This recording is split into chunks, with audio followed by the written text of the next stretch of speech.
Donc en fait, il y a tout ça, hein, il y a les sous-valvulaires, les sus-valvulaires et les anomalies de la crosse. Et moi, je vais vous traiter vraiment que les sous-valvulaires et les anomalies de la crosse. Donc ces anomalies et ces obstacles, ils sont soit isolés, soit associés. Hein, ce matin, vous avez entendu que les bicuspidie et coarctation, c'est quand même très souvent associé. Mais nous, les congénitalistes, on voit ce qu'on appelle les syndromes de Shawn, les obstacles étagés du cœur gauche. Et une partie de ces obstructions se voit aussi dans le canal atrioventriculaire.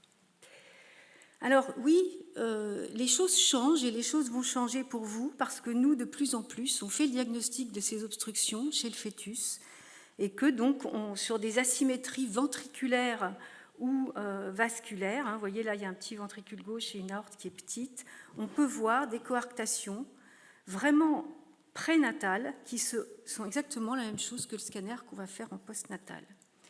Et puis, il faut que vous sachiez aussi, quand vous suivez ces patients adultes, que quand ils sont en âge de faire des enfants, eh bien, les obstacles gauches ont un potentiel de récurrence très important, parfois multiplié par 10 par rapport à la population générale pour leur descendance. Alors, les lésions étagées du cœur gauche, je vous en parle quand même, parce qu'il y a pas mal de case reports, de découvertes tardives de syndrome de Shawn.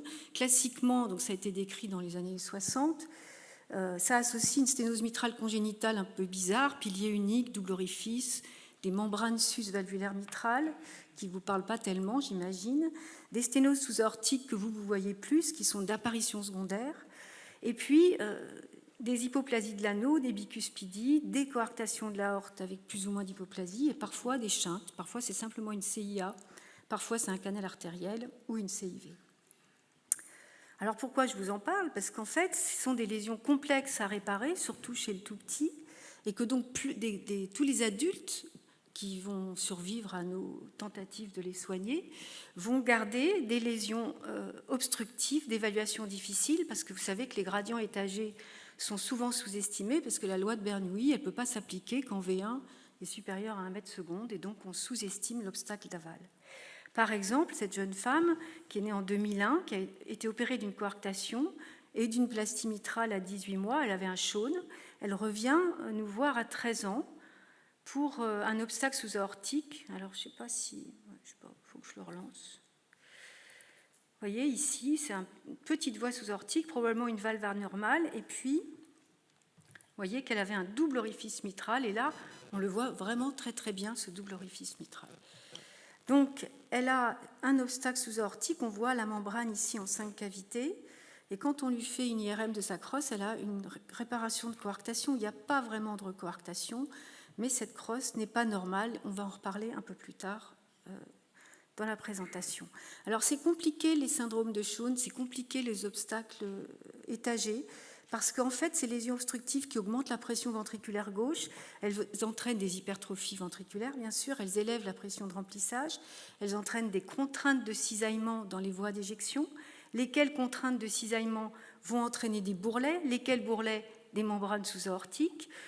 La pression ventriculaire gauche élevée va favoriser les fuites et les sténoses des plasties mitrales qu'on va faire à ces jeunes adultes ou ces jeunes enfants, avec une dilatation de l'oreillette gauche, parfois une hypertension pulmonaire, et quand on a une hypertension pulmonaire, on a un ventricule droit qui se dilate. S'il se dilate, il va refouler les cavités gauches, il va aggraver les obstacles sous-aortiques de façon pratiquement dynamique, et donc c'est un cercle vicieux.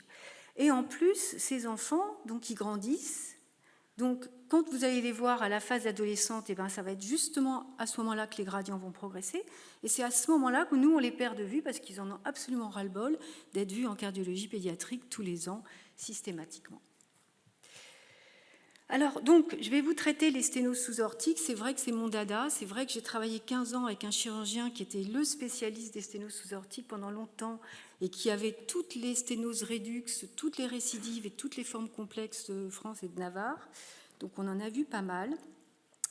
Ça se révèle en général par un souffle chez le petit ou le grand enfant. Très souvent, ce sont des souffles qui commencent par être des petits souffles qui ont un souffle d'allure fonctionnelle et puis ça devient des souffles constants. Et puis, si on ne fait pas attention, ce sont des obstacles sous-aortiques. Moi, j'ai pas mal d'enfants que j'avais dit souffle fonctionnel nouveau-né, pratiquement, et qui sont revenus à 2 ans pour des vraies membranes sous-aortiques. Et Et pour vous, c'est important de savoir aussi qu'une sténose sous-aortique évoluée, ça donne une telle hypertrophie quand l'obstacle est sévère que ça peut mimer une cardiomyopathie obstructive de l'adulte et que vous verrez qu'en plus, il y a beaucoup de similitudes dans les lésions mitrales en particulier de ces deux maladies. Et ça, c'est quelque chose d'assez troublant. Alors, voilà la voie sous-aortique, hein, c'est un hémicylindre. Donc une membrane, ça c'est une coupe petit axe hein, du ventricule gauche. Donc là, en bas, on est au niveau des piliers.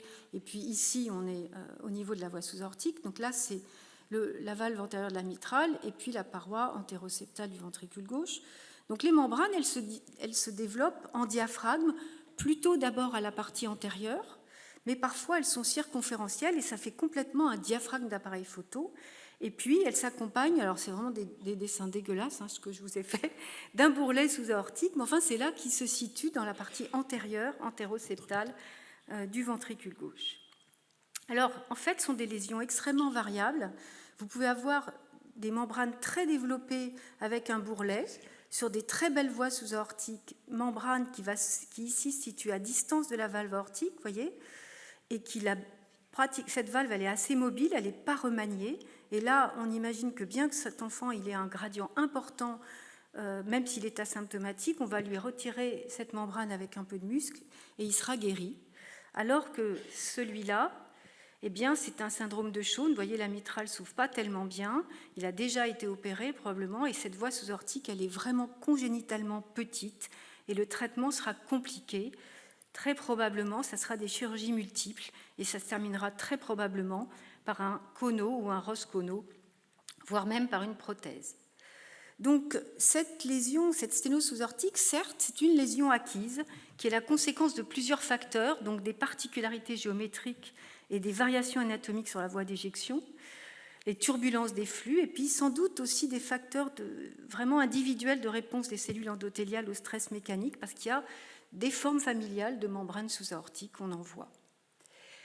Donc, ces lésions, elles ont très mauvaise réputation pour deux raisons. D'abord, parce qu'elles finissent par léser irrémédiablement la valve aortique. Donc, pourquoi ?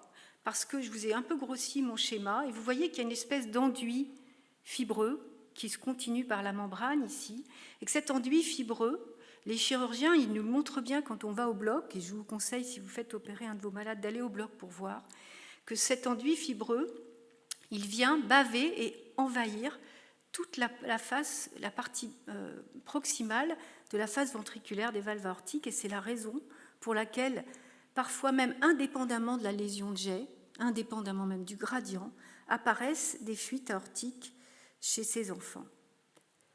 Alors, moi, je vais vous raconter une histoire étonnante qui va peut-être vous choquer, mais voilà, cette petite fille, je l'ai vue fœtus, parce qu'on voyait une drôle d'image dans la voie sous-aortique, c'était une attache mitrale, un cordage qui venait sur le septum.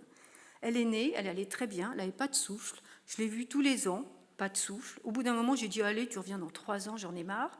Et elle est revenue un peu avant, parce qu'à 8 ans, eh ben, est apparue une fuite aortique alors qu'elle n'avait qu'un petit souffle constant, un gradient de 15 mm de mercure, donc quasiment rien. Et je l'ai staffé, je l'ai montré à Pascal Voué, qui était le chirurgien senior de Necker, et il m'a dit, moi, je l'opère, ta malade. Il l'a opéré, il m'a dit qu'il a trouvé pas de membrane, mais un enduit fibreux sur les valves, et cette petite fille n'a plus de fuite aortique. Alors que ce jeune garçon n'avait pas les critères des recommandations, parce qu'il avait un gradient de moins de 30, et quand il est revenu en chirurgie 3 ans plus tard, il avait cette fuite aortique, et donc il a eu une plastie en plus de la résection, et donc maintenant il a une maladie aortique qui est à la fois sténosante et fuyante parce que ses valves sont engainées par cette fibrose, et sans doute il terminera avec un ROS ou une prothèse. Donc c'est vrai que nous, pédiatres, quand on voit apparaître une fuite même minime, même sans gradient, parce qu'on a des bons chirurgiens qui connaissent bien ces lésions, on a tendance, dans certains centres en tout cas, à faire opérer très précocement par rapport aux recommandations ces enfants, parfois pour faire disparaître ou en tout cas arrêter l'évolutivité de la fuite. Deuxième cause de mauvaise réputation, ces lésions, elles ont tendance à récidiver après résection chirurgicale. Et vous voyez que le taux de récidive, il va de 6% à 17%, à 27%, 29% dans certains centres. Et que ça, on comprend que ça rend les gens plutôt prudents pour faire opérer des asymptomatiques qui ont une microfuite aortique. Alors pourquoi ça récidive? Très probablement parce qu'on méconnaît la cause, qui elle est congénitale, et que parce qu'on méconnaît cette cause, le traitement chirurgical il va être incomplet, mais il est parfois aussi incomplet parce qu'on ne peut pas tout traiter dans les causes favorisantes, en particulier les hypoplasies de l'anneau, des syndromes de Shawn, ou des lésions mitrales complexes, que je vais vous montrer un peu plus tard.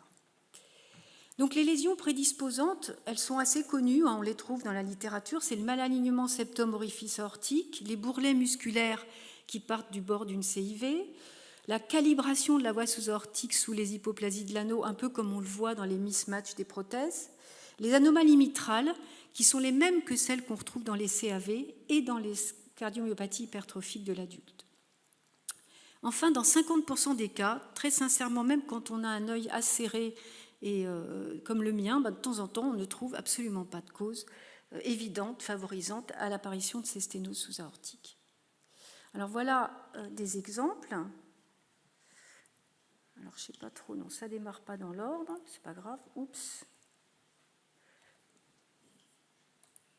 Bon, enfin là, vous voyez, le malalignement septo-aortique, il est assez évident, mais sinon, en fait, on peut imaginer qu'en réséquence bourrelet, on pourrait guérir l'enfant. Ici, c'était un obstacle extrêmement sévère qui s'était développé à la crête inférieure d'une CIV périmembraneuse. Et celui-là, il va peut-être marcher, voilà. Et ça, c'est un syndrome de Shawn, avec, vous voyez, cette espèce de plancher mitral, donc cette continuité mitro-aortique extrêmement épaisse, qui, quand les chirurgiens les opèrent, sont en fait des muscularisations de la mitrale, qui font une espèce de tunnel sous-aortique. Cet enfant, il avait une hypoplasie de l'anneau, une bicuspidie, et cette anomalie mitrale, qui est très fréquemment associée aux sténoses sous-aortiques, mais qui est très compliqué à traiter, car quand on essaye de les patcher, on obtient des fuites mitrales, on déséquilibre beaucoup les choses, et donc ça fait partie des causes d'échec de traitement de la sténose sous-aortique. Donc le feuillet antérieur de la mitrale, c'est un constituant majeur de la voie d'éjection, et quand on a, par exemple, dans les CAV, une orientation oblique de la valve par rapport à cet hémicylindre idéal sur le plan rhéologique, eh bien, apparaissent des contraintes de cisaillement dans les angles, et des sténoses sous-aortiques, comme celle-ci, qui avait vraiment un axe de la mitrale très latéralisé. Les anomalies de l'appareil sous-valvulaire, alors ces petits schémas, ils viennent d'un article de l'équipe de Maron, et il les décrivait comme des anomalies mitrales qui entraînaient des échecs des techniques de myectomie avec des récidives, voire même des morts, à tel point que finalement, les premières descriptions de ce pilier-là qui vient sur la mitrale, je ne sais pas si, voilà, ici, eh bien, a été fait sur des pièces anatomiques en 1991 de cœurs soit décédés, soit explantés pour transplantation cardiaque, de cardiomyopathie obstructive qui s'associe à ce genre d'anomalie. Alors qu'ici, vous voyez, c'était un cœur de CAV avec ce pilier qui venait sur la mitrale. Alors voilà ce que ça peut donner chez un adulte de 30 ans qui vient pour un obstacle. Ça ne démarre pas. Bon, c'est bien dommage parce que voilà, le pilier qui était sur la mitrale, on le voit en petit axe, et là, ça ne veut pas démarrer. Alors peut-être si. Non. Bon, c'est dommage parce que c'est quand même des images qui. Ouais, tant pis, c'est pas grave. Voilà. J'ai passé 20 minutes à essayer de les faire remarcher, mais ça ne marche pas. Donc voilà, en fait, on voyait ce pilier ici dans la chambre de chasse. Et la chirurgie, j'espère qu'on la voit. Là, c'est en vue transaortique. Dans la pince, il a le muscle, il va le couper, mais bon, ça ne marche pas. C'est pas grave. Deuxième lésion, c'est l'insertion d'un pilier sur la paroi antérieure du ventricule gauche. Et là, c'est pareil. Ici, sur ces images fixes. Ouais. Vous voyez ce pilier qui vient s'insérer sous la membrane, et en petit axe, en fait, ici vous avez le ventricule gauche, les deux piliers. Ces piliers anormaux, c'est comme un troisième pilier qui est sur la face antérolatérale du ventricule gauche et qui, en systole, vient réduire en fait la le diamètre de la voie d'éjection sous-aortique. Alors là, on le voit ici. On le voit, regardez sur cet écho-là, mais là, c'était un enfant. Et on le voit ici, et en dynamique, c'est dommage que vous ne puissiez pas le voir, eh bien, ça réduit, ça vient boucher complètement la voie sous-aortique. Et je pense que ce muscle a été décrit en 1976 par un chirurgien qui s'appelle Moulert. Et je pense que c'est le muscle de Moulert qui a été décrit dans les obstacles sous-aortiques. Ensuite, il y a les attaches mitrales anormales sur le septum, un peu comme la petite que je vous ai montrée, mais il y a des formes beaucoup plus évidentes. Là, je pense que ça ne va pas marcher non plus. Ici, il y a des attaches de la voie sous-aortique. Et dans la chirurgie, on voit clairement en transaortique, vous voyez, tout ce paquet d'attaches mitrales sur le septum. Et ici, ben voilà, on ne voit pas, tant pis. Ce n'est pas très grave. Dernière lésion, c'est les soufflures de tissu mitral. Ça ne veut pas marcher, ben, ce n'est pas grave. Et ici, pareil, le chirurgien le tient dans sa pince et le sectionne en même temps qu'il va resséquer la voie sous-aortique. Alors, une dernière exemple. Alors ça, c'est des choses que vous verrez probablement de plus en plus parce qu'on est amené dans certaines cardiopathies complexes qu'on appelle les ventricules droits à double issue ou les malpositions à réparer ces anomalies en tunnelisant le ventricule gauche à l'aorte avec un patch comme ici. Et vous voyez que de temps en temps, quand il reste un peu de muscle à la face postérieure, bah, ça fait des turbulences. Et ce petit garçon qui a maintenant 9 ans a été opéré à 4 mois de vie et maintenant il a un gradient significatif, 50 de gradient moyen sur sa réparation, il va être réopéré. Alors, les sténoses valvulaires, j'en parlerai pas. Les sténoses susvalvulaires, je ne sais pas si je vais beaucoup insister parce qu'en fait, la plupart sont associées à un syndrome polymalformatif que vous connaissez peut-être qui s'appelle le syndrome de Williams et Boren. Mais il y a pas mal de formes héritées qui n'ont pas de syndrome en fait et qui correspondent à la mutation du gène de l'élastine qui emporte probablement moins de gènes comme variant que celui du syndrome de Williams et Boren. Ça, c'est donc un exemple de la dysmorphie. Et là, je ne sais pas si ça va marcher. Voilà. Alors, regardez, donc la valve est normale. Et puis, ici, on a un épaississement juste susvalvulaire de la région de la jonction avec un obstacle qui est bien au-dessus de la valve. Et alors, je vous le montre ça parce qu'en fait, très souvent, cet épaississement de la média et cette prolifération, elle intéresse toute l'arche jusqu'au tronc brachiocéphalique et des carotides. Et dans la mesure où la réparation elle a lieu au niveau uniquement de la sténose susvalvulaire, très souvent on laisse des obstacles au-dessus et vous pouvez en voir à distance qui ont des obstacles résiduels bien au-dessus de la réparation ou sur la crosse. Voilà les angiographies. Il faut savoir qu'à la naissance, ces enfants, ils ont plutôt des sténoses pulmonaires mais qui régressent spontanément. Alors, les coarctations maintenant. Alors, les coarctations, classiquement, c'est aussi des lésions acquises. Parce que chez le fœtus, il y a le canal artériel qui court-circuite la lésion. Mais finalement, cet aspect de la crosse, chez le fœtus, nous, on le retrouve. Et ce n'est pas une crosse normale qui est court-circuitée par le canal artériel.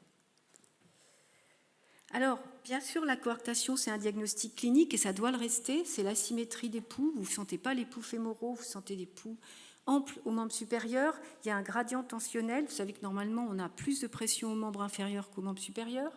Des souffles, parce que 50% ont une bicuspidie aortique associée. Rares sont les gens qui écoutent dans le dos. Enfin, ça peut parfois rendre service. Et puis, rarement, mais plutôt chez les grands enfants, ou les adolescents, c'est de la découverte d'une hypertension artérielle, symptomatique ou non symptomatique. Alors, c'est facile, le diagnostic, vous avez une hypertrophie ventriculaire gauche, avec une crosse anormale et un jet, comme vous avez certainement déjà vu dans beaucoup de présentations sur le sujet. Ça, c'est facile.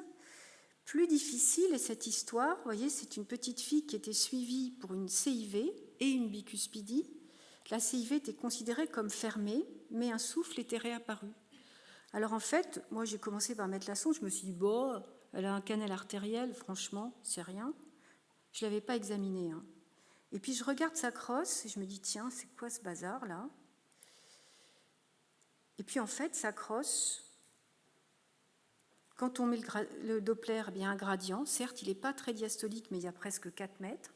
Et en fait, vous voyez, la direction de la crosse, c'est ça. Hein? Et donc, quand vous ne voyez pas la crosse en position normale, c'est que c'est une coarctation. Cette angulation en E, c'est typique d'une coarctation. Donc, devant une bicuspidie aortique, palpez les pouls, contrôlez la pression artérielle et regardez la crosse, mais palpez les pouls avant de regarder la crosse. Alors, le traitement chez l'enfant, le traitement est chirurgical. Chez l'adulte, on en discutera dans la discussion, n'est-ce pas, Olivier ? Et donc, voilà, il y a différentes... Alors, nous, on analyse la crosse selon qu'il y a de l'hypoplasie ou pas d'hypoplasie. Quand il n'y a pas d'hypoplasie, c'est résection anastomose, Crawford simple. Quand il y a de l'hypoplasie, eh bien, le chirurgien fait un trait de refend dans la concavité et il essaye, dans la mesure du possible, de réparer l'hypoplasie le plus loin possible, sachant que ce segment proximal, il ne pourra jamais le réparer, parce qu'on ne peut pas clamper ici, en thoracotomie, sans CEC.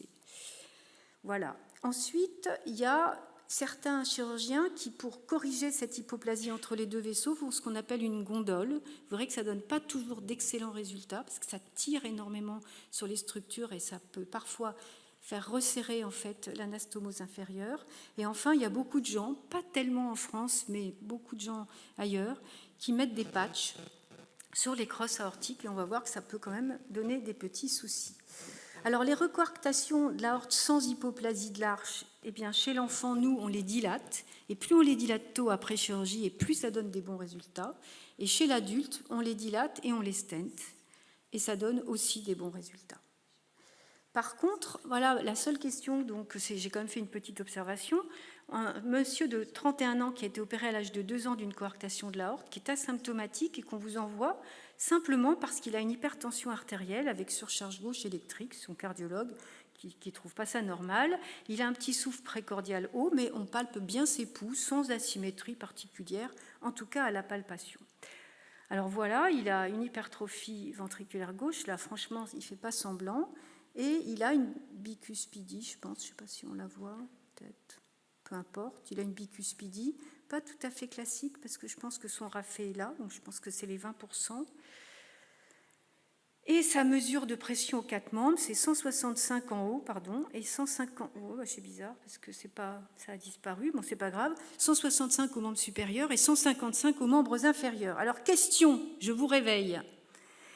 Alors voilà, laquelle de ces questions vous paraissent exactes? Vous allez voter à main levée. Hein. L'hypertension tardive est une quasi-constante à distance d'une cure de coarctation. Ces patients ont une atteinte de la fonction endothéliale indépendante du résultat anatomique, une rigidité vasculaire obligatoire. Une coarctation bien réparée n'a pas d'hypertension. Un bon résultat correspond à un gradient tensionnel de moins de 20 mm de mercure. Alors, qui vote pour la première proposition? Réveillez-vous quand même. Hein. Personne? Ben, c'est bien, bon. Ces patients, qu'est-ce qui vote pour la deuxième proposition? Ah, il y en a quand même pas mal, oui, très bien. Et qui vote pour la troisième proposition? Pas beaucoup. Un peu quand même, bon. Et qui vote pour la quatrième proposition? Ouais. Alors ça, c'est vrai que c'est ce qui est dans les livres. Hein. Ça aussi, c'est dans les livres. Ça, c'est dans beaucoup de livres. Mais moi, je considère que la bonne réponse, c'est celle-là. Voilà. Une coarctation bien réparée n'a pas d'hypertension artérielle. Et c'est vrai. Et je pense qu'on devrait faire une étude pour étudier comment sont les crosses aortiques des coarctations réparées qui n'ont pas d'hypertension, pas d'hypertrophie myocardique. Parce que c'est possible. Alors, regardez. Cette étude, elle est donc, c'est une étude, j'ai même pas la référence, elle a disparu dans ma transfert. Donc, c'est une étude prospective récente de 2021 d'une équipe néerlandaise qui a suivi sur 9 ans 920 coarctations de plus de 16 ans sur 5 centres tertiaires grâce à leur registre et qui a étudié donc sur cette période prospective l'incidence et les facteurs de risque des événements cardiovasculaires que sont arythmie, AVC, mort, complications aortiques, donc des gros anévrismes ou dissections qui ne sont pas morts, hospitalisation, coronaropathie, endocardite. Et vous voyez qu'il y a quand même une incidence d'événements qui est non nulle et que quand on regarde dans le détail, c'est les accidents aortiques et les arythmies qui arrivent en premier. Et ce qui est intéressant dans cette étude, c'est que les deux seuls facteurs de risque indépendants prédictifs des événements cardiovasculaires, c'est quoi? Eh bien, c'est l'élévation de l'index de masse ventriculaire gauche et l'âge tardif à la réparation. Et cette élévation de la masse ventriculaire gauche, elle était indépendante du pic de pression systolique, c'est-à-dire qu'ils en avaient qui avaient une hypertrophie ventriculaire sans hypertension de repos. Et bien sûr, la mortalité de cette population, elle est 3,3 fois plus importante que celle de la population matchée pour cette tranche d'âge.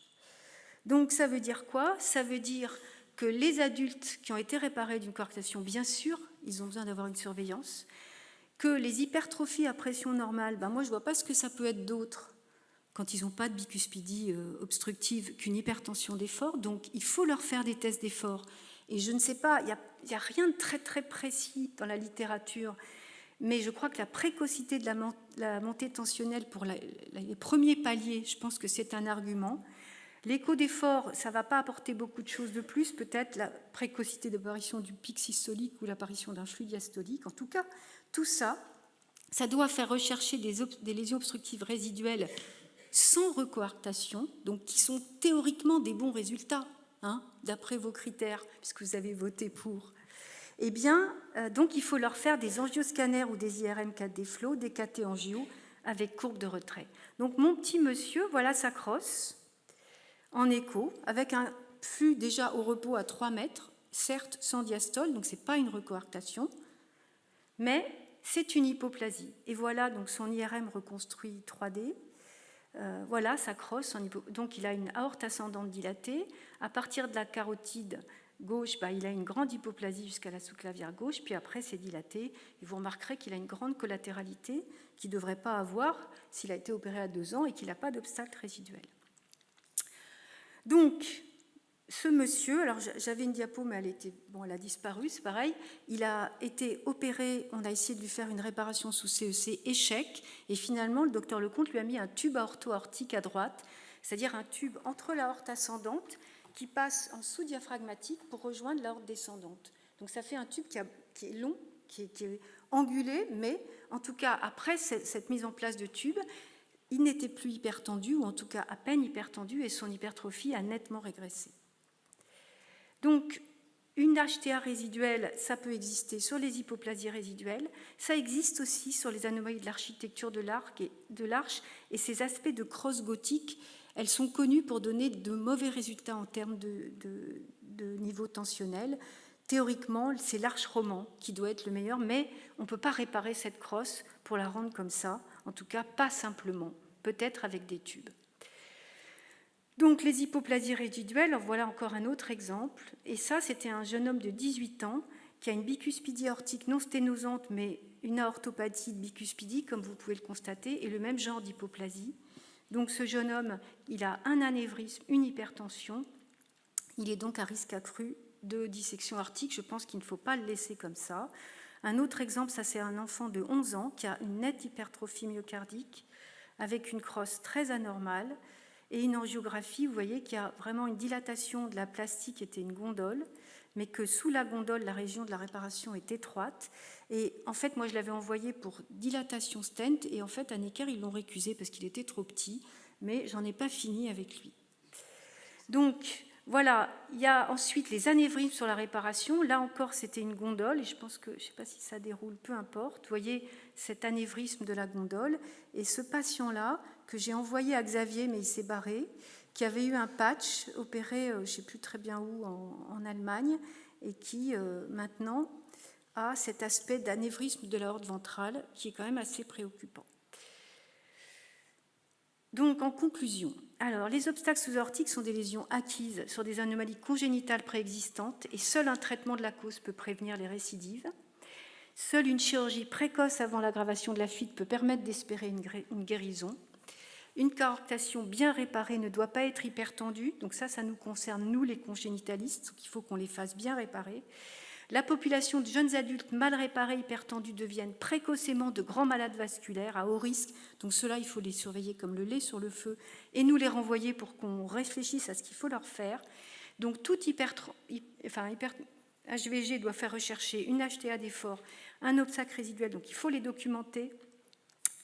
Et il faut, bon, je dis ça pour les congénitalistes, la réparation d'une coarctation avec hypoplasie est une chirurgie d'expert. Il faut savoir que les chirurgiens négligent la chirurgie à cœur fermé et laissent souvent faire les jeunes, alors que la coarctation, c'est quand même un geste très difficile. Je vous remercie de votre attention. Je vous rappelle que les maladies obstructives ont une récurrence, et ça, c'est aussi un point à retenir.